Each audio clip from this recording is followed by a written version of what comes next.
How's it going, guys? Welcome to another video. Welcome to the channel. Today we're going to talk about what in my opinion is a perfect album, and that is Repentless by Slayer. And right off the bat, this is just a brutal metal album. It never lets up. It's their last and final album, and I love the artwork. I just absolutely love it. It just fits in perfectly with the music once you hear it. It's like Inferno. The logo is perfect. I really love the little touch of having the T as the upside down cross. That's a really good touch. And the album name is perfect for what this album is for me. It's a perfect Slayer album title. But what makes this a perfect album? Well, for me, it's the tightness of it. From start to finish, it's tight. It's not a really long album. I mean, it's regular length, I guess, but it's not like long with huge, interludes and everything. It's a Slayer album. You know what you're getting. It just hits you right in the face. It holds nothing back. And it just goes at you ferociously. And it never lets up. In my opinion, this is some of their best writing. Even though you don't have Jeff Hanneman in the band anymore because of his unfortunate death, you do have Gary Holt, who doesn't do a lot of the writing in the album, but he does play some solos and other things, and he's great.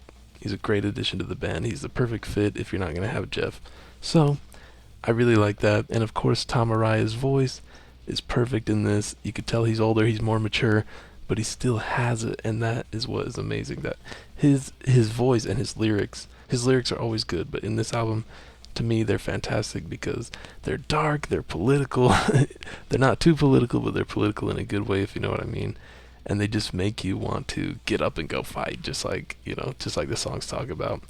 But also there's some dark lyrics that really make you think about what is really going on. So, going through the songs, first of all, you have a great opening. One of the best metal openings ever, in my opinion. It is an instrumental, which I'm not sure that's a good thing or not, but it's a great opening. Delusions of Savior. I love it. It's a great opening. The guitar riff in there is just so dark and dreary, and it lets you know what you're about to get into listening to this album. And then it gets into the heavy part where you got the competing guitars going off, the heavy guitar with the main guitars playing the riff, but they start doing a harmonic riff over that. It's just great. And then it goes right into Repentless after that. And Repentless, love the music video for it, but Repentless is a hard-hitting, fast punk, almost hardcore song, I would say. It's blisteringly fast. The lyrics are great. Tom Araya's screams are great. It's brutal, and it's a fun track. It's so much fun to sing along if you're going to do that. It's great. It's a great song. Another cool thing, I'm all about packaging and design. I really love how on the back, all of the T's are the upside down cross. That's just a great touch to me. Now, this is the limited edition. That's why there's other stuff on the back. It has a DVD, Live at Whackin'. But then you have Take Control, which is just a brutal song. It just goes right from Repentless and takes that energy and puts it into there. The main refrain of the song, I guess, the main idea is, we will take control of this abortion called society. And then sometimes it says, of this disaster called society. It's great. And the Tom Araya screams, and it just gets elevated to a Slayer song. The solos are great. I mean, it is a tight song. And that's going to be a theme through all of these. They're tight, but the production is good, but they're tight in that there's no wasted parts. There's no parts that you're like, oh, that doesn't really need to be in there. It just goes right to it and just punches you right in the throat. Then the next song, Vices, one of my favorites. When it comes on, it always just hits right, especially when it gets like halfway through or something where they get into the, I guess you would say, the secondary riff or whatever. Like, I guess you would say the breakdown in a way.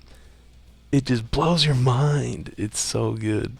And there's a few songs right at the beginning that do that, and they do such a great job. I mean, it has that classic Slayer 1 2 3 0 0 0 0 and just a bunch of zeros, but on the guitar tabs. But they just use the palm muting of the 6th string so well. They do it better than almost any other band, I guess. It just makes for a deep and dark listening experience. Then you have Cast the First Stone, which is just as good.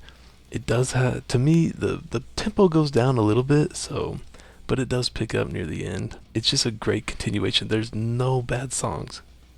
Then you got When the Stillness Comes, which definitely slows down the tempo at first. And my goodness, the chords that Kerry King came up with for this song are just haunting and just so chilling. It's supposedly about somebody that kills a bunch of people, and it's about when the stillness comes after they kill them and everybody's dead on the floor. He talks about how blood falls from the ceiling like rain. It's great. And I love what he yells during the chorus of this, which is, "The last thing you see are my eyes." That is so scary. It makes me think of Michael Myers. It's a great song. And then Chasing Death. Now, this is like a midway song that is blisteringly fast. It has a great riff, great theme to it. There's great yells and screams from Tom Araya in this. You can tell that, for the most part, that Gary Holt and Kerry King are really making the guitars work together really well by the time you get to this song. And it just feels like a great midway track in an album that really keeps the momentum going. Now, there is a little bit of a break after that with the song Implode, which is one of my favorites. This is one of the songs that has like two different parts to it, and the opening is just a blistering, heavy, head-banging riff. You just can't not headbang to most of this album, but especially that main part of Implode, that first part, it will get your head banging, no doubt about it. And then it transitions into the main part of the song where it gets faster. The drums are going crazy, the guitars are going crazy, everything's going crazy, and you have Tom Araya's signature scream when he says implode, and I love that. It's just a great technique that he uses with the word implode in this song, and it's just a brutal song. It just hits you right in the face. It's like a nuclear blast, just like love it. And right after Implode, you have the great Piano Wire. When that opening riff hits, which by the way is just it is literally just palm muting that open string, just like Slayer is known for. It's great though. You would think, how could they have so many variations with just that? But it really works, and there's a reason why. It's because that open string at the top, when you palm mute that, it just sounds so deep and heavy, especially, with the guitar tones that Slayer has and everything.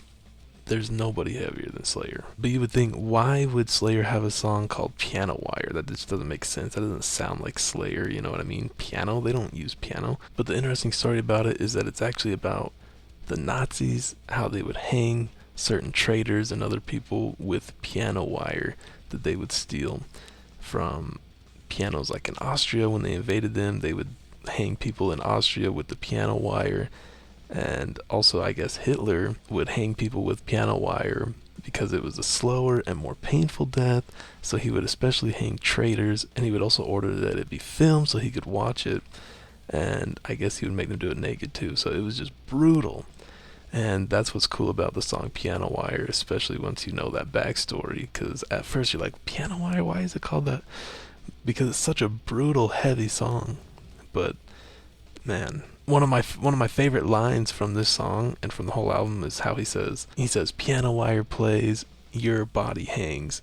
I love that. It just puts you right in that moment.